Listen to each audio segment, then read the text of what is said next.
Pregnancy and delivery తర్వాత constipation ఉన్న వాళ్ళు తీసుకోవాల్సిన జాగ్రత్తలేంటంటే, first thing dietary modification. So, fruits, vegetables లాంటివి ఎక్కువ తీసుకోవాలి. ఫర్ ఎగ్జాంపుల్ జామకాయ, యాపిల్, డేట్స్ ఇలాంటివన్నీ న్యాచురల్ లాక్సేటివ్స్‌లా పనికొస్తాయి. సో, వీటిని ఎక్కువ తీసుకోవడం వల్ల స్టూల్ అనేది ఫ్రీగా పాస్ చేయగలుగుతారు.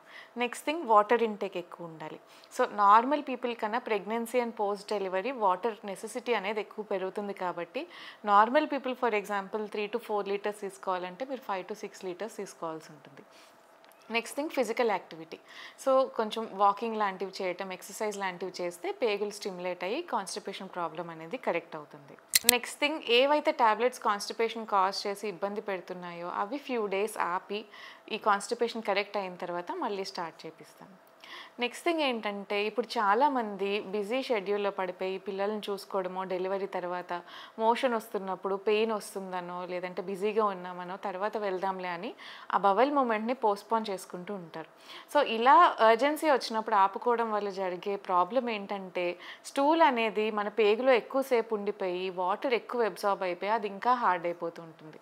సో, ఇలా చేయకుండా మన బాడీ నుంచి వచ్చే న్యాచురల్ అర్జ్ వచ్చినప్పుడు ఎప్పటికప్పుడు ఇమ్మీడియేట్‌గా స్టూల్ అనేది ఎవాక్యుయేట్ చేసుకుంటే ఈ ప్రాబ్లమ్‌ని కొంతవరకు తగ్గించగలుగుతాం. సో, నెక్స్ట్ థింగ్ ఏంటంటే మనం యూజ్ చేసే కమోడ్ మీద కూడా డిపెండ్ అవుతూ ఉంటుంది. సో, ఇండియన్ కమోడ్స్‌లో మోషన్ అనేది స్క్వాట్ చేసి పాస్ చేస్తాం కాబట్టి చాలా ఈజీగా పాస్ చేయగలుగుతాం. ఎందుకంటే మన anatomy is design to pass stool in that squatting position. కాకపోతే ఇప్పుడు అందరూ వెస్టర్న్ కమోడ్స్ వాడుతున్నారు కాబట్టి అక్కడ యానోరెక్టల్ యాంగిల్ అనేది స్ట్రెయిట్ అవ్వక ఫ్రీగా పాస్ చేయలేకపోతున్నారు. ఇన్ కేస్ వెస్టర్న్ కమోడ్ వాడేటట్టయితే ఒక స్టూల్ వేసుకొని లెగ్స్ రేస్ చేసి పాస్ చేస్తే ఈజీగా పాస్ చేయగలుగుతారు. సో, ఇలాంటి మెజర్స్ అన్నీ తీసుకున్న తర్వాత కూడా కాన్‌స్టిపేషన్ అనేది కరెక్ట్ అవ్వట్లేదు అంటే డాక్టర్‌ని కన్సల్ట్ చేయండి. మీకు సూట్ అయ్యే లాక్సేటివ్ ఇచ్చి దానికి నెసెసరీ ట్రీట్మెంట్ ఏమైనా ఇన్వెస్టిగేషన్స్ అవసరమైనా కూడా చేస్తారు.